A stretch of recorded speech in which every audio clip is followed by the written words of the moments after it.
3 দিন পরে কাসেম নানতুবি রহমতুল্লাহ আলাইহি মসজিদে নামাজ পড়তেছে জামাতের সাথে। মহল্লার লোকেরা কয়, মৌলানা কাসেম আপনি কে লেগাইছেন? আরে ইংরেজরা পেলে দৈরা নিয়ে ঝুলাই দিব তো আপনারে। কয়েকটা সুন্নত মিল করতে এসে নবীর সিরাত পয়রা দেখছি। নবীর সিরাতের ভেতরে 3 দিন পালিয়ে থাকার একটা আমল আছে। আল্লাহর রাসূল সাল্লাল্লাহু আলাইহি ওয়াসাল্লাম গারে সৌরে 3 দিন পালায়া ছিলেন। আমিও 3 দিন একটু পলায়া রইলাম। 3 দিনের মাথায় বের হয়ে আসলাম। বাইর হয়ে নবীর পালানোর সাথে নিজের পালানোটারে একটু মিলাইলাম। তাকমিলে মারিফত হি মোহাব্বত रसूलुल्लाह की है बंदगी, खुदा की है इताअत रसूलुल्लाह की। মানব জীবনের প্রতিটি আমল যতক্ষণ না সুন্নাত তরিকায় না হবে ততক্ষণ পর্যন্ত সেটা আল্লাহর কাছে গ্রহণযোগ্য হবে না। তাসহিহ নিয়ত, নিয়তের তাসহিহ করা আর নবীর তরিকায় করা আর নিজের আমলকে দায়মি বানায় নেওয়া। ওয়া ইন কাল্লা, যদিও আমলটা অল্প হয়, ছোট হয়, এটা যেন ধারাবাহিক হয়, ধারাবাহিক আমল হয়। লাইলাতুল কদরে সারা রাত নামাজ পড়ছিল, এরপরে সারা বছর আর পড়ে না। এরকম কদর উদযাপন করতে তোকে বলেছে কে? সবে বরাতে সারা রাত মসজিদে বসেছিল, তারপরের দিন থেকে আবার শেষ। না না, দায়েমি করো, দায়েমি। আল্লাহর রাসূলকে বলে, ও আল্লাহর নবী কোন আমল আল্লাহর কাছে পছন্দের?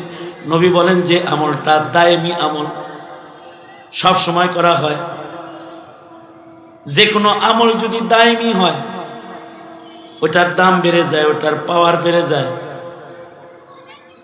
তাহিয়াতুল ওযুকে দায়েমি যখন বানায় ফেলেছে, ওযু গেলেই ওযু করে আর 2 রাকাত নামাজ পড়ে, দায়েমি বানাইছে এটারে।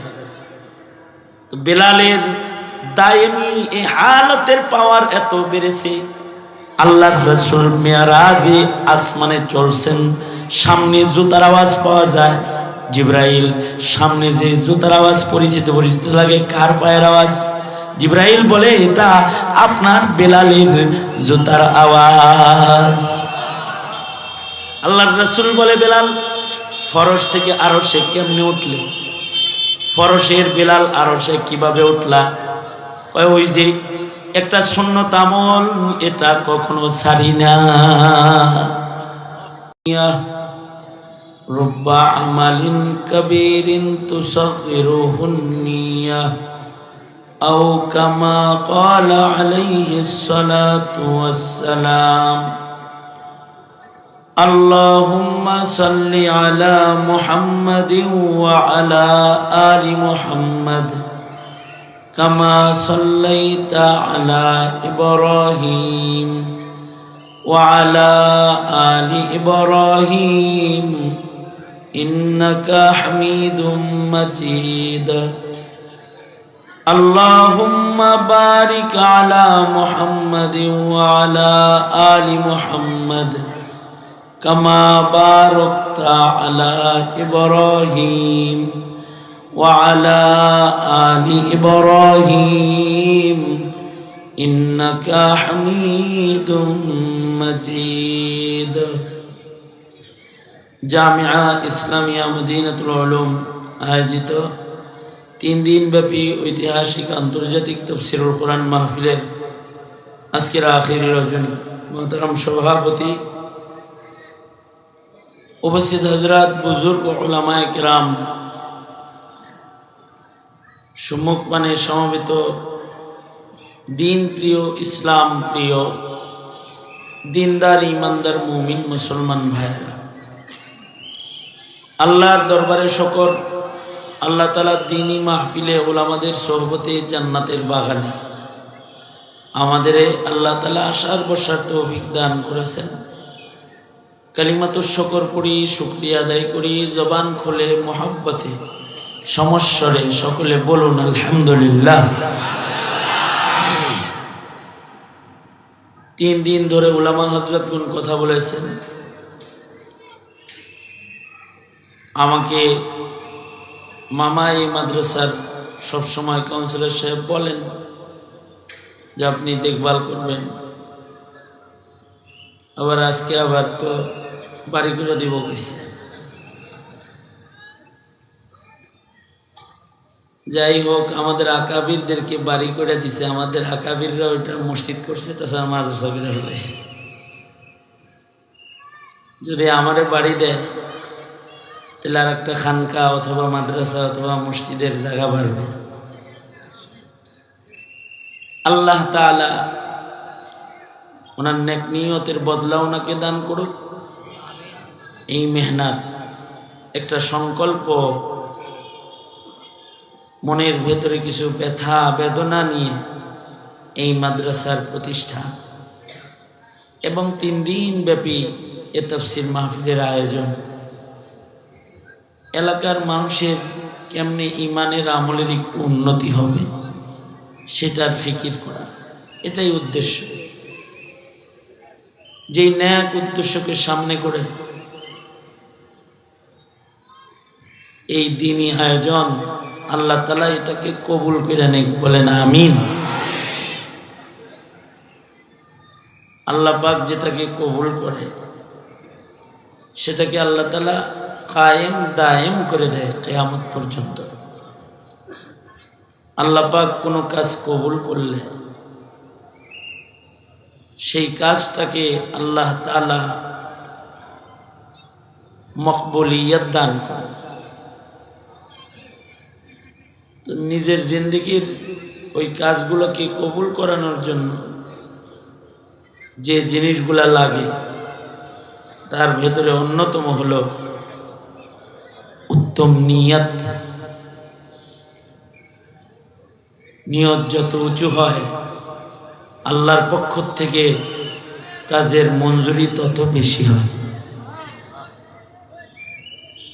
আমাদের সবাইকে আল্লাহ তাআলা আমাদের সকল নেক আমলের ক্ষেত্রে উঁচু পায়ার নিয়ত করার তৌফিক দান করেন, বলেন আমিন। কারণ হলো নিয়ত যত সুন্দর হবে আমলটা তত বেশি শক্তিশালী হবে। ইখলাস ও খুলুসিয়ত যার যত বেশি, তার আমলের পাওয়ার তত বেশি। আমল যদি ছোট হয়, ইখলাস যদি কামেল হয়, আল্লাহ রাব্বুল আলামিন এই ছোট্ট আমলটাই নাজাতের জন্য যথেষ্ট করে দেন। আল্লাহর রাসূল বলেন, আখলিস দীনাক, তুমি তোমার ভেতর খাঁটি বানাও, নিয়ত খাঁটি বানাও, মুখলিস হও, তো তোমার অল্প আমল নাজাতের জন্য যথেষ্ট হয়ে যাবে। এটা আল্লাহর রাসূলের ঘোষণা। আমাদের আকাবিরদের ইখলাস বড় শানদার ছিল, নিয়ত অনেক শানদার ছিল।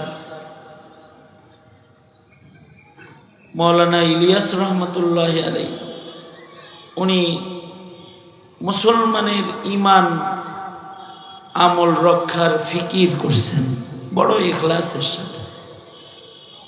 ফিকির করে দাওয়াত ও তাবলীগকে উনি উসুল হিসেবে দাঁড় করাইছেন। যেই তবলীগের চিল্লা, সাল, গাছ, মসজিদের আমল, সাপ্তাহিক আমল, মাসিক আমল এখন আমরা করি, এইটা উনি একটা মক্তব ঘরে বসে এটার ফিকির করছেন।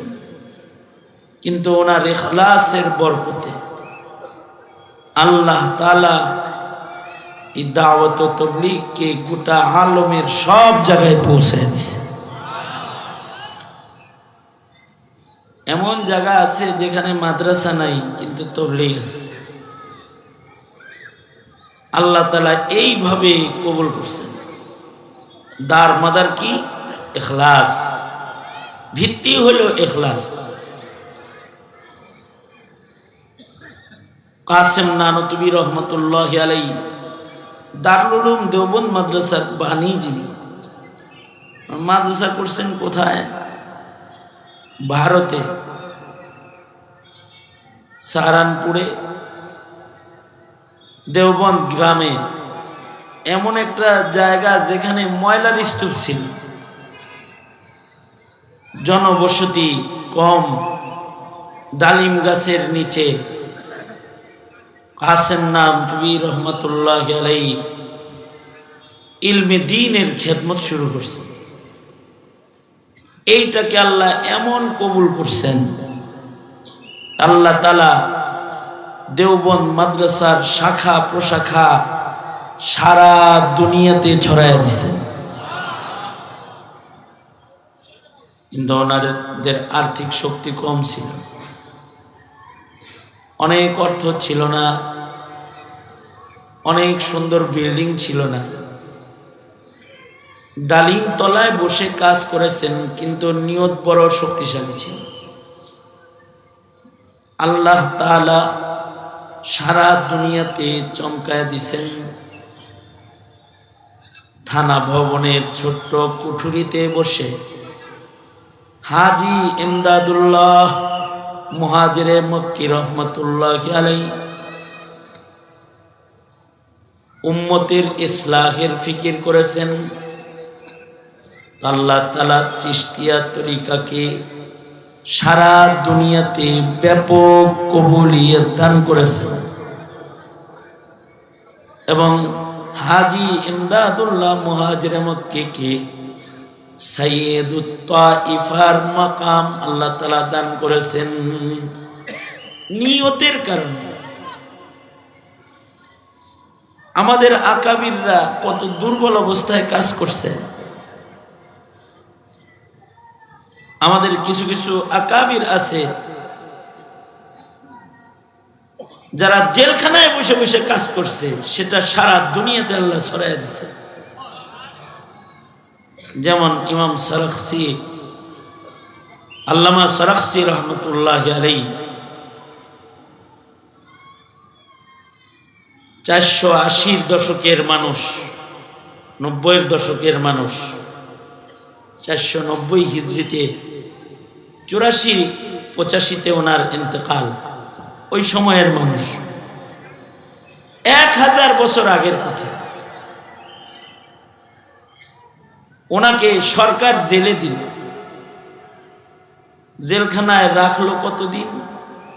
11 বছর। কত বছর? কি জন্য দিছে জেলে? অপরাধ করেছেন? বোমা মারছিল? মানুষ হত্যা করেছে? অন্যায় করেছে?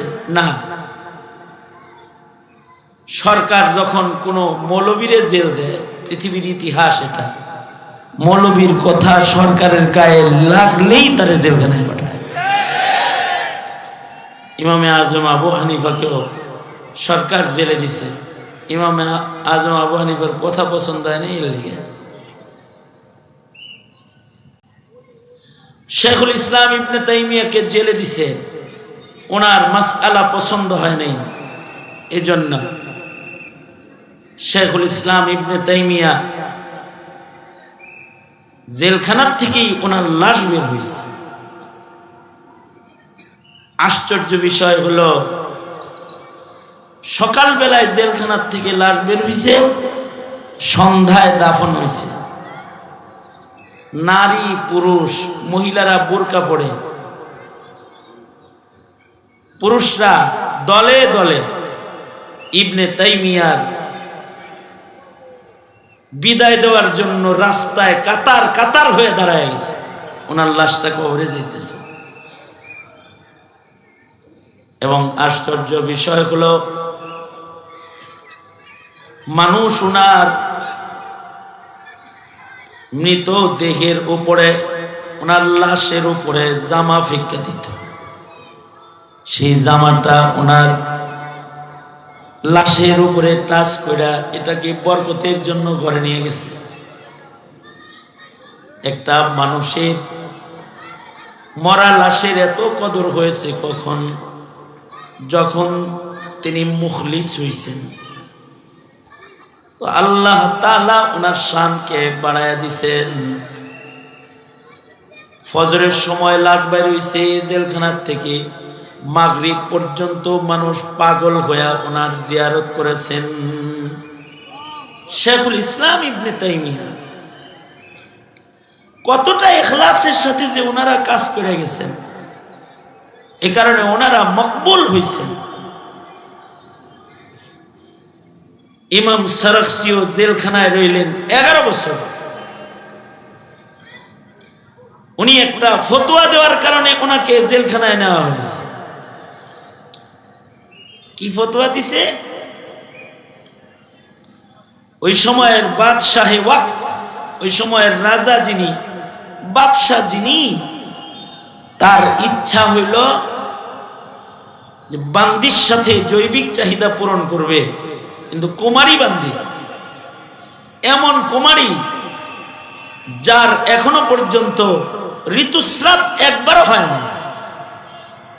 তার খাহেশ হইল যার ঋতুস্রাব হয় নাই তার সাথে নিজের জৈবিক চাহিদা হালাল পন্থায় পূরণ করবে।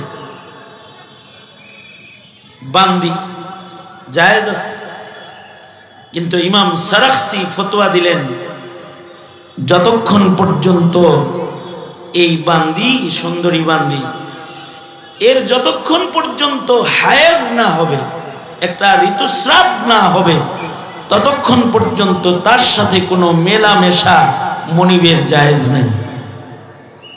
বাস এই ফতোয়াটা বাদশার গায়ে লেগে গেল। এই ফতোয়া দেওয়ার কারণে ওনাকে জেলখানায় ফেলে দেওয়া হলো 11 বছর।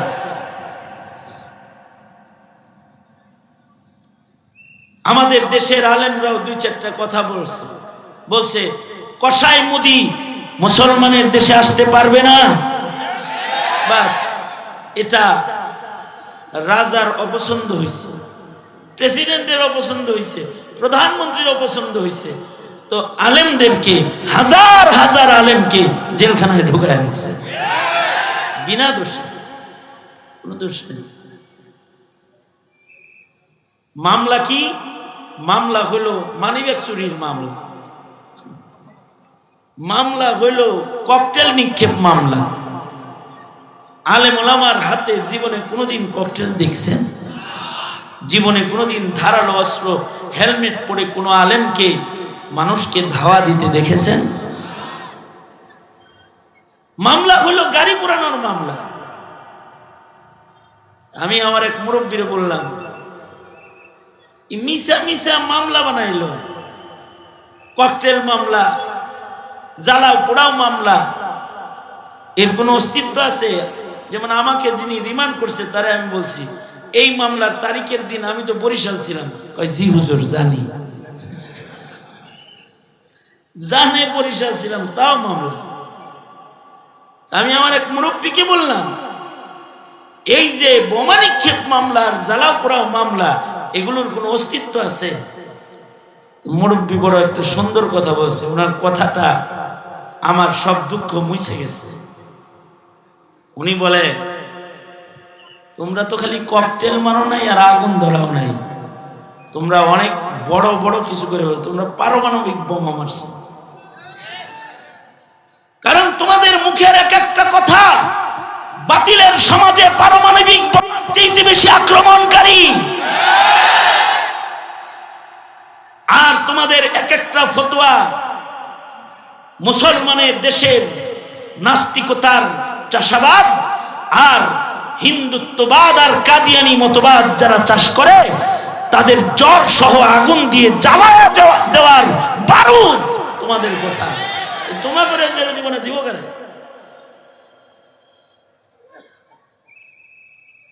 তার মানে হলো সময়ের রাজা বাদশার খেলাফ কথা হইলে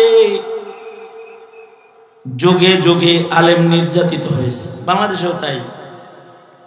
বাংলাদেশের আলেমরা অপরাধী নয়, তাদের অপরাধ হলো, যারা জেলবন্দি তাদের অপরাধ হলো সরকারের সিদ্ধান্ত, যা তার সিদ্ধান্ত তারা মানে না। সরকার ইসলামের খেলাফ যা করে তার বিরুদ্ধে আলেমরা গর্জে ওঠে, তখন তাদেরকে জেলখানায় বন্দি করা হয়। আল্লামা সারাখসি গর্জে উঠলেন, দাসী বান্দির সাথে মেলামেশা করতে হলে আগে তার ঋতুস্রাব হতে হবে, ঋতুস্রাব হওয়ার আগে তার সাথে মেলামেশা হারাম। এই ফতোয়াটা বাদশার গায়ে লেগে গেল। বাদশাহ আল্লামা সারাখসিকে জেলখানায় ফেলে দিল।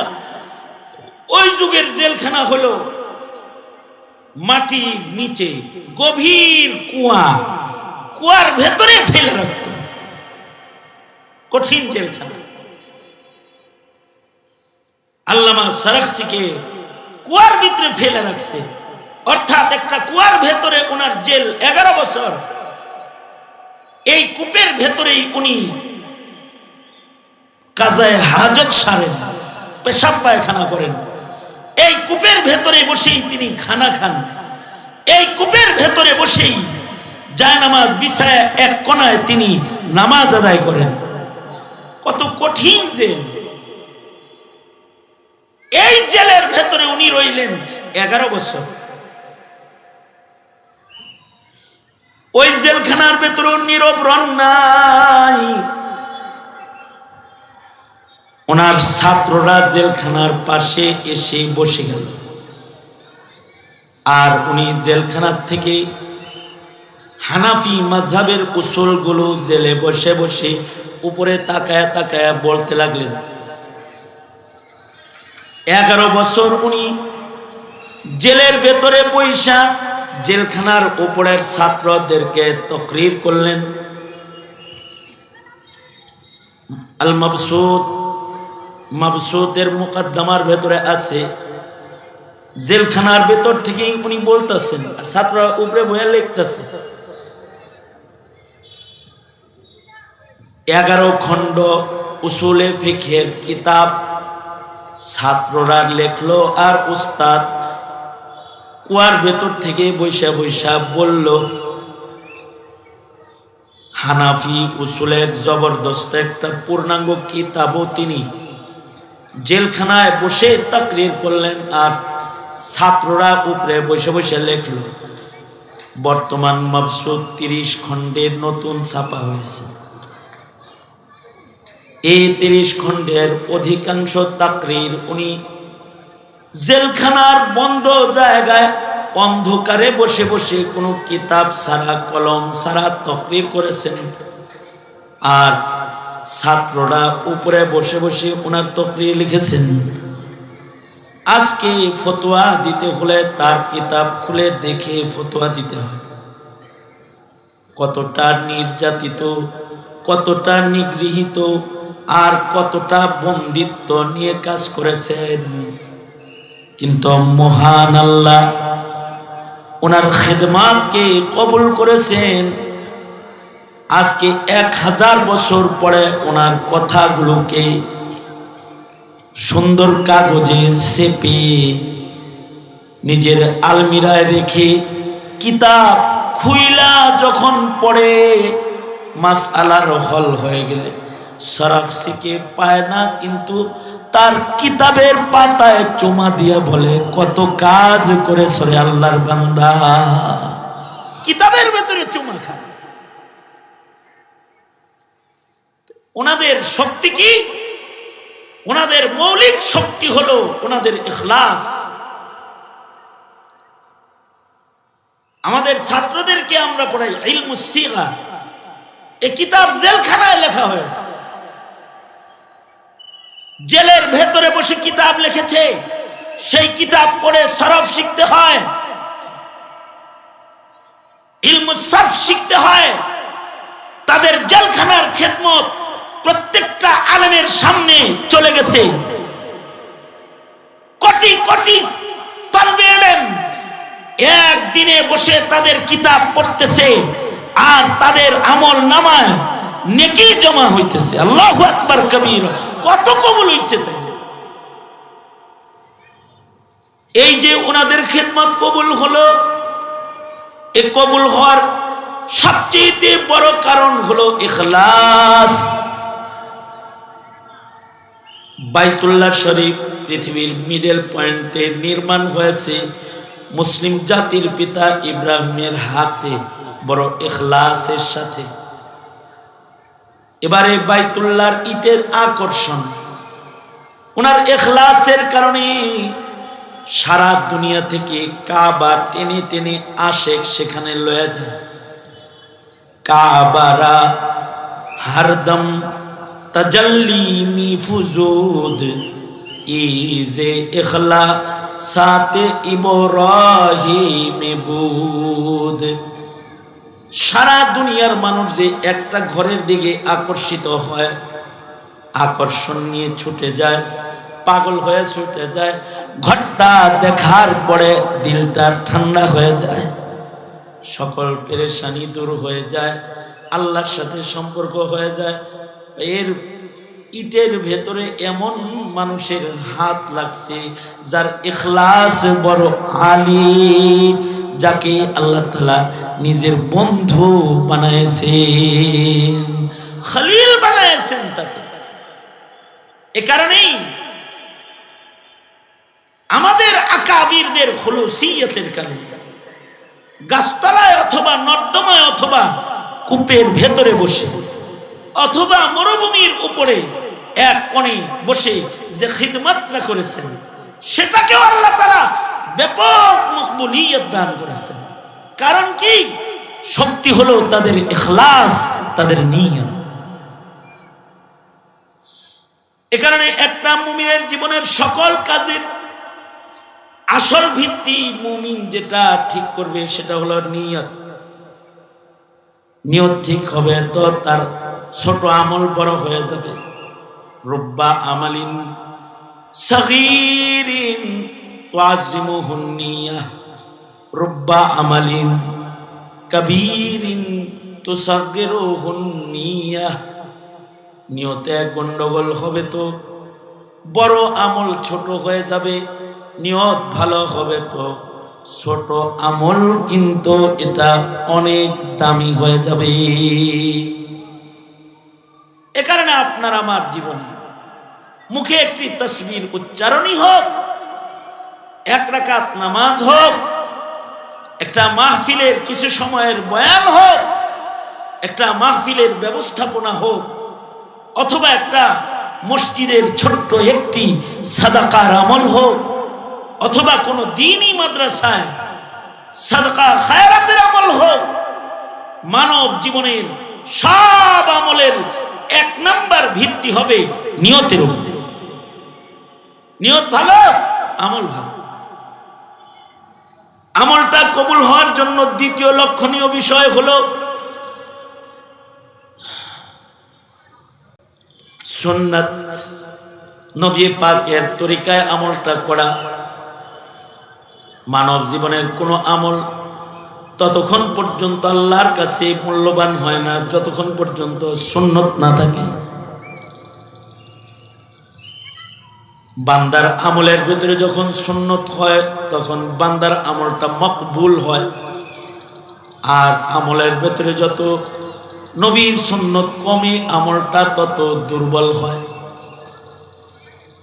নিজের ব্যক্তিগত কাজ, পেশাব পায়খানা, ওযু, ইস্তেনজা, নিজের ব্যক্তিগত কাজও যদি কেউ সুন্নত তরিকায় করে তাহলে সুন্নতের বরকতে মানব জীবনের সকল কাজগুলো ইবাদতে পরিণত হয়। তাকমিলে মারিফতে হে मोहब्बत रसूलुल्लाह की है बंदगी, खुदा की है इताअत रसूलुल्लाह की। জীবনের সকল কাজ। এটা বন্দিগি হবে তখন, নবীর তরিকা মতো হবে যখন, নিজের তরিকা মতো না, নবীর তরিকা। তাবলীগ করবা, নবীর তরিকা। নামাজ পড়বা, নবীর তরিকা। নসিহত করবা, নবীর তরিকা। আমল করবা, নবীর তরিকা। ঘর থেকে বের হইবা, নবীর তরিকা। ভিতরে ঢুকবা, নবীর তরিকা।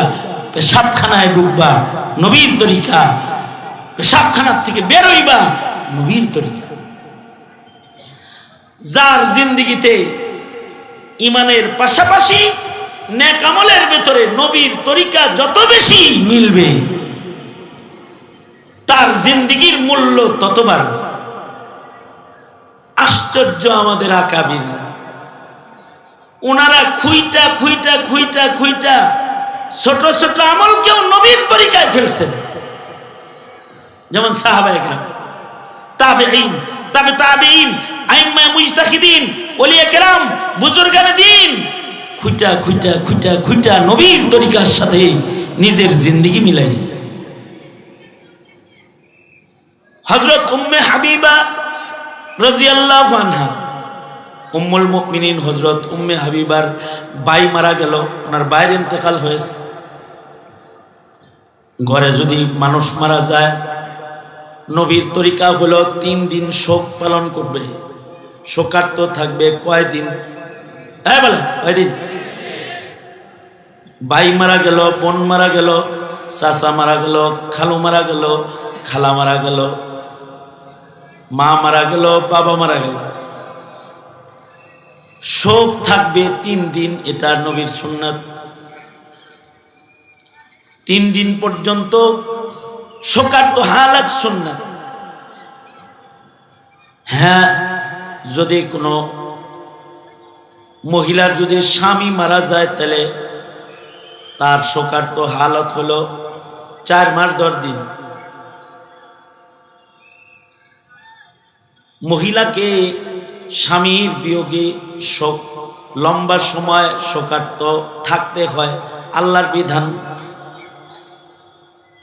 মহিলাদের ইদ্যত পালন করতে হয়, নির্ধারিত আল্লাহর নির্বাচিত সময় পর্যন্ত ইদ্যত পালন করতে হয়। এর বহু কারণ, কিন্তু এছাড়া যত মানুষ দুনিয়াতে মরবে, শোক মাত্র 3 দিন। 3 দিনের পরে আর শোক নাই। হযরত উম্মে হাবিবার ভাই মারা গেল, 3 দিন হয়ে গেল। 3 দিনের মাথায় হযরত উম্মে হাবিবা সুন্দর করে সাজুগুজু করলেন। হাসি আসে না, চোখে পানি, ভাইয়ের বিয়োগ বেদনা, তারপরেও উনি হাসেন।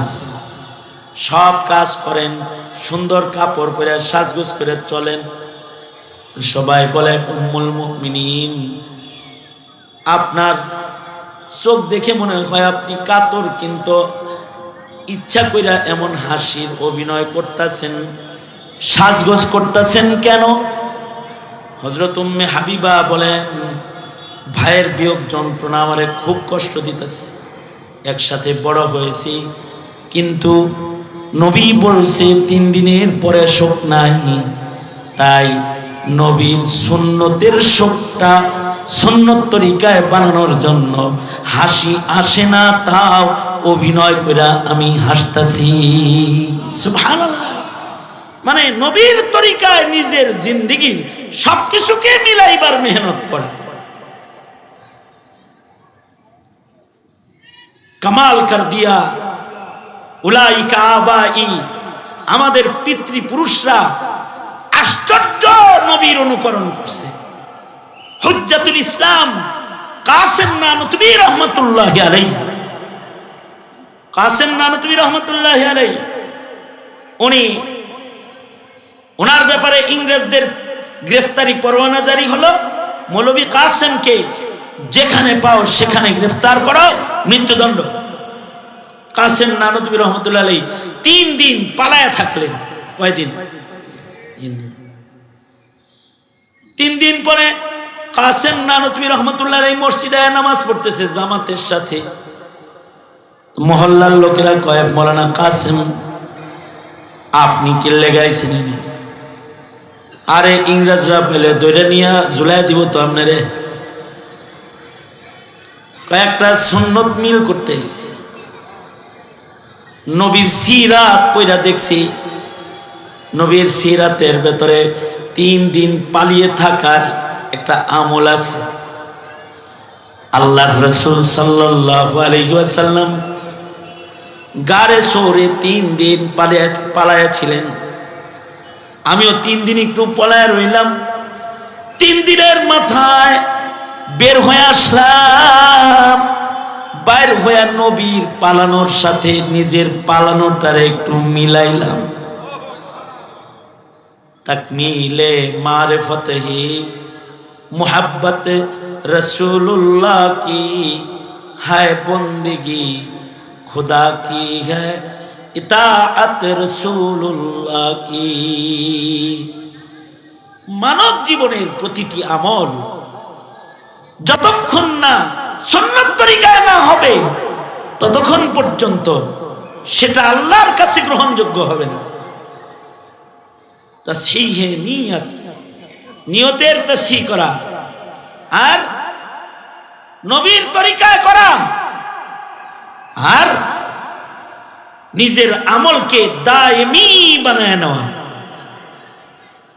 ওয়া ইন কাল্লা, যদিও আমলটা অল্প হয়, ছোট হয়, এটা যেন ধারাবাহিক হয়, ধারাবাহিক আমল হয়। লাইলাতুল কদরে সারা রাত নামাজ পড়ছিল, এরপরে সারা বছর আর পড়ে না। এরকম কদর উদযাপন করতে তোকে বলেছে কে? সবে বরাতে সারা রাত মসজিদে বসেছিল, তারপরের দিন থেকে আবার শেষ। না না, দায়েমি করো, দায়েমি। আল্লাহর রাসূলকে বলে, ও আল্লাহর নবী, কোন আমল আল্লাহর কাছে পছন্দের? নবী বলেন যে আমলটা দায়েমি আমল, সব সময় করা হয়। যে কোনো আমল যদি দায়েমি হয় ওটার দাম বেড়ে যায়, ওটার পাওয়ার বেড়ে যায়। তাহিয়াতুল ওযুকে দায়েমি যখন বানায় ফেলেছে, ওযু গেলেই ওযু করে আর 2 রাকাত নামাজ পড়ে, দায়েমি বানাইছে এটারে। তো বেলালের দায়েমি এই হালতের পাওয়ার এত বেড়েছে। আল্লাহর রাসূল মেরাজে আসমানে চলছেন, সামনে জুতার আওয়াজ পাওয়া যায়। জিবরাইল সামনে যে জুতার আওয়াজ পরিচিত পরিচিত লাগে, কার পায়ের আওয়াজ? জিবরাইল বলে, এটা আপনার বেলালের জুতার আওয়াজ। আল্লাহর রাসূল বলে, বেলাল ফরশ থেকে আরশে কেমনে উঠলে? ফরশের বেলাল আরশে কিভাবে উঠলা? কয়, ওই যে একটা সুন্নত আমল, এটা কখনো ছাড়ি না। এ কারণে আমাদের জিন্দেগির প্রতিটা আমলকে আল্লাহ দায়মি বানান। কমিশনার মামার এই মাদ্রাসাকে আল্লাহ তাআলা কিয়ামত পর্যন্ত দায়েম কায়েম রাখে। আমিন বলেন, জোরে করে বলেন আমিন। এক সময় গাজী আল মাহমুদ থাকবে না, অথবা কমিশনার থাকবে না, সেদিনও যেন এই মাদ্রাসা দায়েম থাকে, কায়েম থাকে। এক সময় এরা থাকবে না, কিন্তু যেন তাফসীর মাহফিলকে আল্লাহ দায়েম কায়েম রাখে, তখন এটার মূল্য বেড়ে যাবে। ঈমানের সাথে নেক আমল যখন পাওয়ারফুল যুক্ত হয়ে যাবে, তো আল্লাহ বলেন, ইন্নাল্লাযীনা আমানু ওয়া আমিলুস সালিহাত। ঈমানের সাথে নেক আমল যুক্ত হয়েছে, আল্লাহ তাআলা তাকে ফেরদাউস জান্নাত দান করবেন। কানাত লাহুম জান্নাতুল ফিরদাউসি নুজুলা। আল্লাহ তাআলা আমাদেরকে জিন্দেগিতে ইখলাস ওয়ালা আমল, ইত্তিবায়ে সুন্নাহ ওয়ালা আমল এবং দায়েমি আমল করার তৌফিক আল্লাহ আমাদের দান করুক। আওয়াজ করে বলেন আমিন। আমার অত্যন্ত স্নেহের আদরের ছোট ভাই মাওলানা ওবায়দুর রহমান হুজাইফি, তার গোছালো ও ইলমি আলোচনা, তার অল্প বয়সে ওলামায়ে দ্বীনদেরকে মুগ্ধ করেছে। অল্প সময়ে একটা ব্যাপক গ্রহণযোগ্যতা আল্লাহ তাআলা দান করেছে। আমার পূর্বে মুফতি রেজাউল করিম আবরার, আমার অত্যন্ত স্নেহের ছোট ভাই, এমন কোনো সপ্তাহ নাই যে সপ্তাহে লম্বা কোনো কথোপকথন আমার সাথে তার সাথে হয় না। অল্প বয়সে আল্লাহ তাআলা এদেরকে জাতির কিয়াদত করার মতো যোগ্যতা দান করেছে।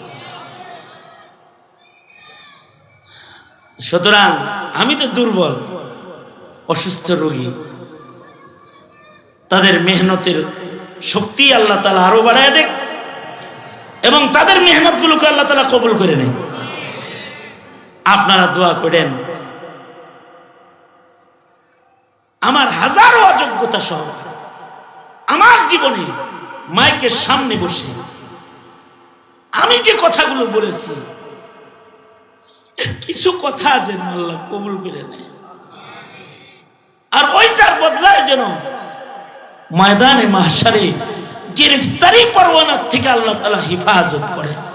বাস এই দোয়া আপনাদের কাছে চাই। এই মাদ্রাসা, এই মাহফিল, গাজী আল মাহমুদের মেহনত এবং কমিশনার সাহেবের মেহনত আল্লাহ কবুল করুক। আল্লাহ তাআলা আগামী ঈদের নামাজ যেটা ওটাও কবুল করুক। আর কইছে না আমার বাড়ি দিব, বাড়ি দিল এটা খানকা হইব। আল্লাহ তাআলা এখানে খানকাহি নিজাম করার তৌফিক দান করুন। আমিন। ওয়া আখিরু দাওয়ানা আলহামদুলিল্লাহি রাব্বিল আলামিন। আসসালামু আলাইকুম ওয়া রাহমাতুল্লাহি ওয়া বারাকাতুহু। আলহামদুলিল্লাহ।